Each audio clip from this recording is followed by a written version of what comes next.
You're about to hear an adaptation from the novel Penpal by Dathan Auerbach. Part 1, Footsteps.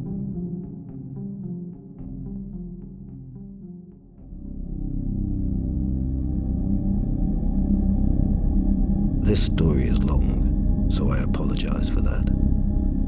I've never had to tell this story with enough detail to actually explain it. But it was a true story, and it really happened. And I was about 6 years old. In a quiet room, if you pressed your ear against a pillow, you could hear your heartbeat. As a kid, the muffled rhythmic beats sounded like soft footsteps on a carpeted floor. So every night, as I was just about to fall asleep, I could hear the footsteps, and I would snap back into consciousness, terrified. For my entire childhood, I lived with my mother in a fairly nice neighborhood that was in a transitional phase. People of lower economic means were gradually moving in, and my mother and I were two of those people. We lived in a kind of house that you see being transported in two pieces on the motorway, but my mother took great care of it. There were lots of woods surrounding that neighborhood, which I played and explored in during the day. But at night, they took on a more sinister feeling. This, coupled with the fact, due to the nature of the house, there was a large space to crawl underneath. This filled my mind with imaginary monsters and inescapable scenarios that would consume my thoughts when I was woken by the footsteps. I told my mum about these footsteps, and she just said it was my imagination. Despite all the creepiness and the footsteps, the only weird thing that happened was that I would wake up on the bottom bunk despite me going to sleep on the top. But that wasn't really weird, since sometimes I would get up for a leak or a drink, and I could remember just going back to sleep on the bottom bunk. This happened once or twice a week, but waking up on the bottom bunk wasn't too terrifying. But one night, I didn't wake up on the bottom bunk. I heard the footsteps, but I was too far gone to be woken up by them.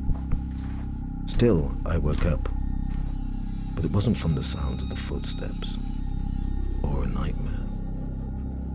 I was cold, really cold.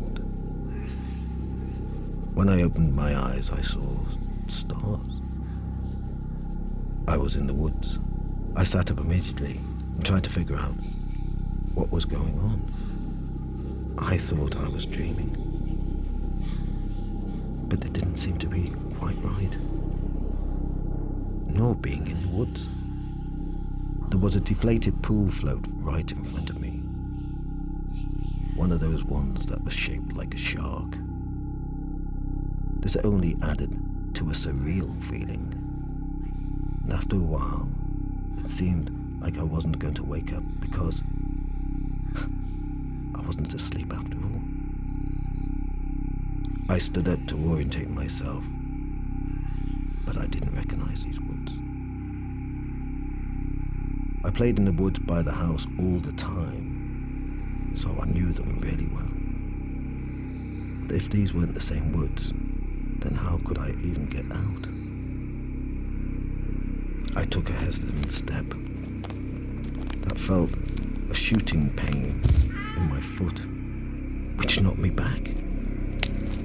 I'd stepped on a thorn. By the moonlight, I could see that they were everywhere. I looked at my other foot, but it was fine. Matter of fact, so was the rest of me. I didn't even have a scratch on me. I wasn't even that dirty. I cried out for a little bit, and then I stood back up. I didn't know which way to go, so I just picked a direction. I resisted the urge to call out for someone, since I wasn't sure I wanted to be found by who or what might be out there. I walked for what seemed like hours. I tried to walk in a straight line and tried to correct it after I took detours. But I was a kid, and I was afraid. There wasn't any howls or screams. It was only once I heard a noise that scared me. It sounded like a baby crying. Now I think of it, it was just a cat. But I still panicked. I ran in various directions to avoid the bushes and collapsing trees. This time I was paying close attention to where I was stepping because at this point my foot was in pretty bad shape. I was paying too much attention to where I was stepping and not enough to where the steps were leading, because not long after I heard the cry, I saw something that filled me with a kind of despair I hadn't experienced since. It was the pool float. It was only 10 feet from where I had woken up. It wasn't magic. I was lost. Up until that moment, I thought more about getting out of the woods than how I got in. But being back at that starting point caused my mind to drift. I wasn't even sure that these were my woods. I was hoping that they were. I had ran in a huge circle around that spot. How was I going to get out? At the time, I thought the North Star was just the brightest star. So I looked up and found the brightest one and followed it. Eventually, things started to look familiar when I saw the ditch. The ditch my friends and I were playing mud wars in. I knew I'd made it out. By this point, I was walking really slowly because my foot hurt so much. At the same time, I was happy to be closer to home that I broke into a light jog. When I eventually saw the roof of my house over the neighboring lower set house, I let out a slight sob and ran faster. I just wanted to be home. I had already decided not to say anything because I had no idea what I possibly could say. I would get back into the house somehow, clean up, and get into bed. My heart sank as I turned around the corner as my house came into full view. Every light in the house was on. I saw my mother was up, and I knew I would have to explain where I had been, and I couldn't even figure out where to start. I saw her silhouette through the blinds, and although I was worried about explaining things to her, that didn't matter to me. I walked up a couple of steps to the porch and put my hand on the doorknob and turned. Right before I pushed it, 2 arms wrapped around me and pulled me back. I screamed out loud, "Mother, help me! Please, help me, Mother!" The feeling of being close to safety, then being pulled away from it, filled me with absolute dread. A feeling that I still hadn't forgotten, even after all these years. The door flung open, and a flash of hope shot through my heart. But it wasn't my mother. It was a man, and he was enormous. I thrashed around and kicked at the shins of the person holding me while I was trying to get away. I screamed, "Let go! Where is she? Where's my mother?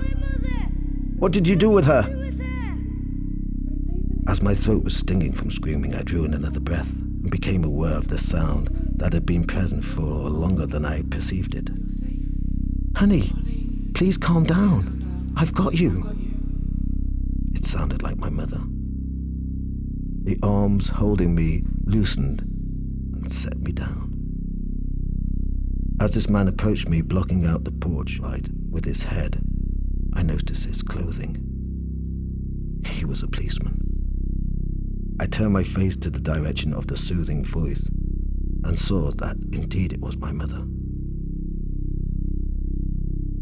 Everything was okay. I began to cry. The three of us went inside. I'm so glad you're home, sweetie. I was worried that I'd never see you again. She was crying too. I said I was sorry. I didn't know what happened. I just wanted to come home. I'm sorry. I'm sorry. Mother replied, "It's okay. Don't ever do that again. I'm not sure me or my shins could take it." A little laughter broke through my sobs, and I smiled a bit. I told the policeman, "Well, I'm sorry for kicking you, but you didn't have to grab me like that." The policeman kindly replied, "I was just afraid that you'd run away again." I was confused. "What do you mean?" And she told me that she found a note on my pillow. She pointed to a piece of paper that the police officer was sliding across the table. I picked up the note and read it. It was a running away letter. It said I wasn't happy and I never wanted to see her or any of my friends again. The police officer exchanged a few words with my mother while I stared at the letter. I didn't remember writing this. I didn't remember anything about this. But even if sometimes I went to the bathroom at night and didn't remember, or even if I could have gone to the woods on my own, or even if all this could have been true, the only thing I knew was, this isn't how you spell my name. I didn't write this letter.